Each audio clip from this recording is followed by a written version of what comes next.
Hello and welcome to Three Questions with. Got my buddy Paul Falewicz with us. Paul's a fractional CFO. Good morning, Paul. Welcome to the show. Thanks for having me on again, Kevin. So, Paul, I saw your post today about profit and it made me smile because most of us small business owners, we focus on sales because it's easy. I can see the number. In some cases, we don't do our financials on a timely basis. But it made me click because I was speaking to a friend and she's like, "Hey, Kev, guess what? 2023, I had record sales, never had that high. Hey, congratulations." Well, but my expenses rose faster than the income. So actually, profit wise, I had a worse year. So it depends on how you're looking at it, right? If you're focusing on sales, like woohoo, your profits on profit, you're like, 2022 was a better year. This is a fight that I've had over the years for all the different companies I've worked with, now all the small businesses I'm working with. Profit versus sales. Sales are important. Sales is what starts profit. So there is a starting point to the whole thing. Without sales, you're not going to have profit. So, it is one step ahead. But most business owners are focused on the sales. The sales are great, but if the sales aren't making you money, then your business isn't making money. So if you're charging $100 for your product or service, but it's costing you $120 to get that $100, it's really not worth it. Over the years, I've fought with CEOs that I worked for, and the current people I'm working with. If the sale is higher than what the cost is, that's good. If it's the other way around, you have a little bit of a problem, which means you don't have profit. So most people want to stick their chests out and really be happy about the sales. I'm all for that. If you're not making a good percentage on your bottom line, and I tell people if you're not making at least 10% on the bottom line for what that sale happens to be, then your business is going to struggle, because if you have that $100 and it costs you $120, what are you going to pay yourself at the end of the day? That means you did all this work and you're getting absolutely nothing on the personal side, which means your rent is still due, your mortgage is still due, your grocery bills are still due. You really have no money to pay for that stuff on the personal side. But if you only say it costs you $80 to make that $100, you have $20 to do whatever you want with at that point. So, okay, so now we see what the profit is, but I don't want to say how do we know if it's good, but how do we compare? Like as a small business owner, we may not know like what it should be. So at the end of the day, hey Paul, I made a profit, but is it good or bad?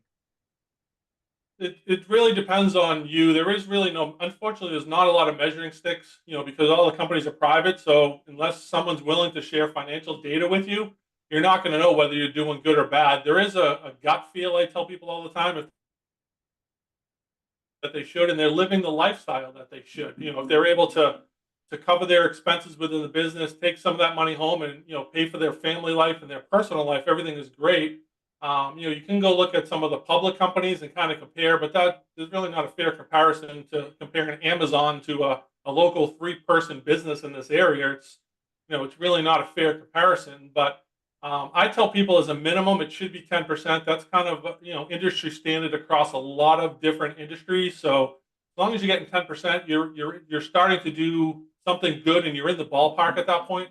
If you're up to 20, 30%, some of the industries are all different. So it's tough to compare, say, an accounting industry to a manufacturing industry. There's a lot of different costs, a lot of different things that go in. So it's not a fair comparison. I just tell people as long as there's money on the bottom line for profit, that's a good start. From there, we can try to figure out where that number should be, and get you in the position that you want to be in. I really like what you said, Paul, because at the end of the day, lifestyle is important for a lot of entrepreneurs.